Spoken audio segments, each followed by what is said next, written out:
Hi guys and welcome back to 97 Projects. I am Amy and today we're going to be preserving a wedding bouquet.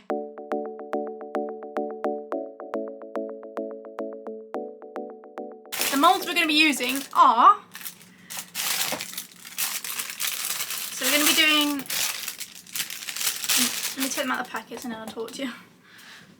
So what we're going to be doing is, right, so the moulds that we're going to be using are these initial moulds. The initials of the bride and groom, and then I think what we've realised since I've had the bouquet delivered here is that the heart mould that I had planned is going to be a little bit too small for the sunflowers. So I'm going to have a look for a bigger or wider heart mould, and then I'm going to preserve all of the sunflowers but then only take the best one and put that into the wider heart. So what we're going to start off doing is the same in the last video that you saw me taking apart that bouquet for the nice lady. We're going to try and preserve as much of the flowers in silica gel. If there's any leftover flowers, we're going to put some of those into some beautiful coasters for them as well. So, should we get started? Those sunflowers are huge, aren't they? Don't know what I'm asking, you can't answer back. Answer in the comments if you think the sunflowers are huge. Big boy. Big boy, big boy. Lovely.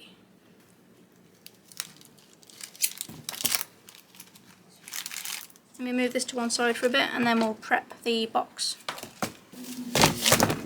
So what we need to do, so what we're going to do, layer on the bottom as we did before of the silica sand, enough to get the ends of the flowers into, and then we're going to pour sand on top as well. I won't show you the full process again, you saw that in my last video, which I will link in the top, just in case you want to watch that again. The drying process took around a week to dry the flowers fully, and then we were ready to put them in resin.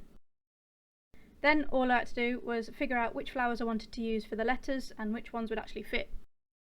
I started off by filling some of the small roses with a little bit of resin to try and reduce those air pockets, and a small layer of resin on the letters, although the first layer did come out a little bit thick. Once the customer saw how well the sunflowers had dried out, she decided that she wanted 4 more hearts with the sunflowers in them. So I made sure I kept enough foliage to cover the back of 4 hearts as well. Right, so we've got the letters. Now we need to decide here and now which way we're going to be doing the flowers, because we need to start on these before I go away on holiday. I wanted, right, so the reason why I wanted to do them facing upwards was because I have these huge roses that I wanted to use.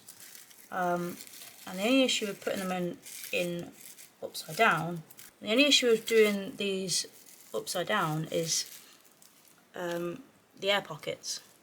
Right, so my camera decided to die at the most opportune moment. These are the 2 moulds for the letters. I'm hoping that doesn't look too messy. I really just hope that looks like a nice arrangement.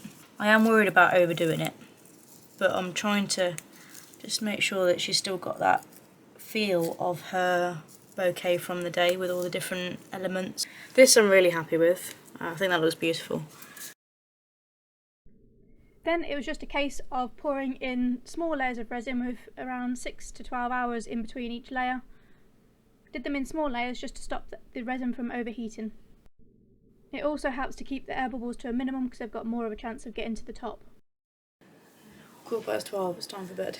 I'm going to do another coat in the morning.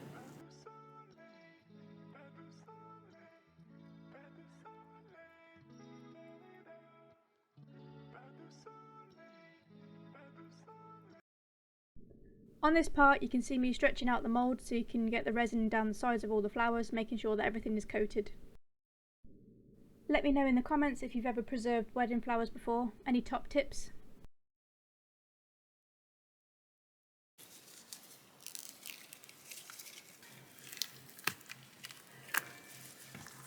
Wow. Whatever happened to that top coat? I couldn't get it clear. So it's a little bit frosted, shall we say. Overall though, all the different layers in there, you can see like the roses and things. They're well coated, there's no massive air bubbles or air pockets. That's gorgeous. Does it stand the real test? I still want to do another top coat on this bit, so I'm wondering, do I keep it in here or do I do another layer on top of this? I think I'm going to take it out, because then I can dome it. Plus I want to see it. It's hard to tell when it's in the mould because the moulds are black, so it just looks grey and murky. There we go. Oh, the back's nice. It's not exactly the bit that we're meant to be most excited about. That's beautiful. I think they're beautiful. I am a little bit disappointed in that top coat, just because it's a little bit bubbly. If I tidy the edges and then try and top coat this again, just to try and make sure I've definitely covered that rose, I'll get all these little holes as well to make sure that I'm not leaving any exposed flowers to the air. And then the big heart. This mould is brilliant. This is one of the best ones I bought, I reckon. This one was from Etsy. Ooh.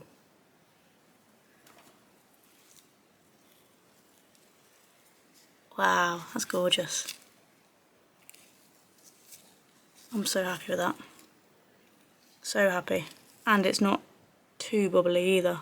The only problem with doing flowers is that there's so many little pockets where air can get caught in the back. See, even the back's pretty. That's just a reminder that you can't just get away with putting nothing on the back. I love that. Right, last coat before I go to bed.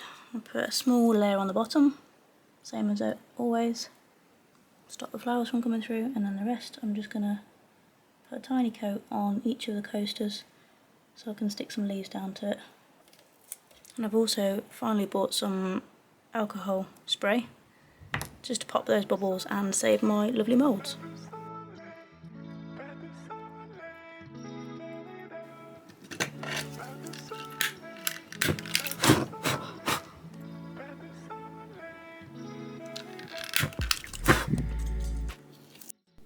Once I'd finished setting the house on fire, it was time to get started on the 4 hearts. I used some of the leftover foliage on the back of them and then poured thin layers of resin with 6 to 12 hour gaps in between.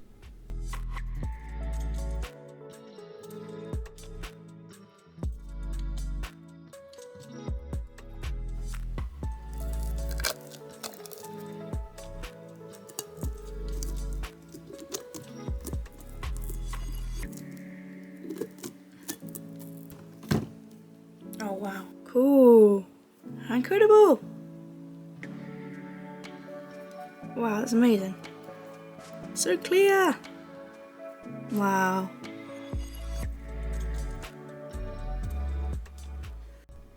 This is an optional step, but you could get engaged halfway through the project. Up to you though.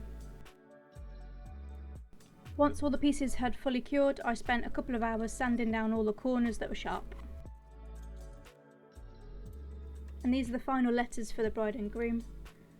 I'm really happy how you can see the different flowers in there, but I just wish that I'd picked out some of the bigger roses as well. Also, that cloudy layer sort of ruined it for me. I was really looking forward to seeing these until I saw that cloudy layer in the middle.